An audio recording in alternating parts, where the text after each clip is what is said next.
talk about that. Joining me now, David Market, who is a former United States Navy captain.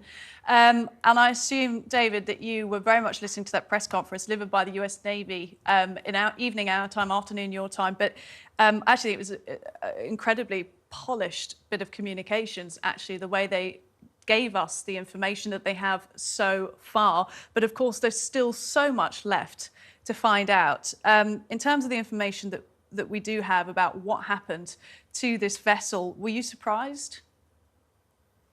No, not really. I think this was the most likely scenario. I think what they were saying was that this implosion happened as the vessel was on its initial descent, an hour and 45 minutes into their journey to the Titanic. They hadn't quite reached it yet. They were still a little bit above it and off the bow of the Titanic when something catastrophic happened to the submarine.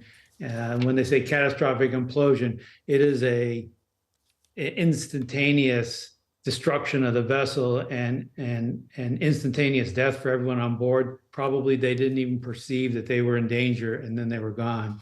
And then the pieces end up on the seabed.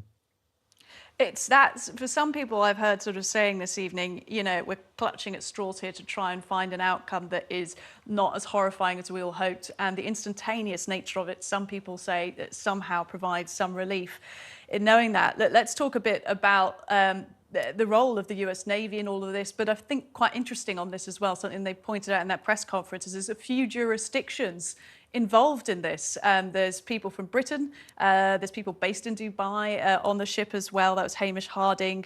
The gentlemen who are British citizens were originally from Pakistan, Shahzada Dawood and Suleiman Dawood as well. So they were talking about the complication of this being far out at sea, but covering all these different sort of international bases. So how do you think the coordination of that mission has gone so far? Yeah, it seems pretty heroic to me. It's complicated just because of the physics and the nature of the thing. It's 2-hour airplane flight from Boston and an hour airplane flight from St. John, Newfoundland. There are at least four different countries involved in responding, including commercial entities. There's different government agencies. Navy's providing equipment. The Air Force is flying it. The Canadians are letting them land there and hushing them through customs. And so that sense of coordination can only be described as heroic and inspiring. I agree with you there. I think I've been quite moved by the rapid assembly of all of these different, operations trying to rescue these men. We were getting reports already that some vessels and personnel are already being demobilized from the site. Of course, some equipment and some vessels will remain and do some of that search and rescue. But what do you think the coming days will be like in terms of the rest of that operation? Well, we don't need the ships that are involved with, for example, there was a ship that had a hyperbolic decompression chamber. We don't need that anymore. I'm happy to see that some of the ships are remaining, especially the ones with the more capable ROVs.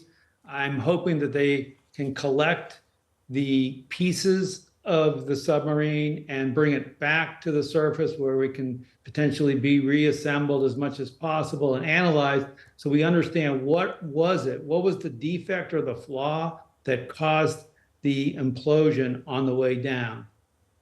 Do you think we underestimate the power of the sea? Yes, we definitely underestimate the power of the sea. People get in trouble at sea all the time. We underestimate the intensity of waves and we underestimate the pressure. For example, people were asking about recovery of the bodies. There's no bodies. I hate to say it, but there's no bodies to recover. This implosion is so rapid. It compresses, the air in your lungs is instantaneously compressed to something about this size. And then if there was anything left, it's been down there for a week. So I would be really, really surprised to see any bodies. We just don't, on our normal lives, we don't experience the kind of forces that we are subjected to at these depths in the ocean. In our normal lives, we don't normally learn so much either about oceans for the rest of us and about the Navy and about the operations. Look, Captain David, it's been fascinating talking to you. Thank you.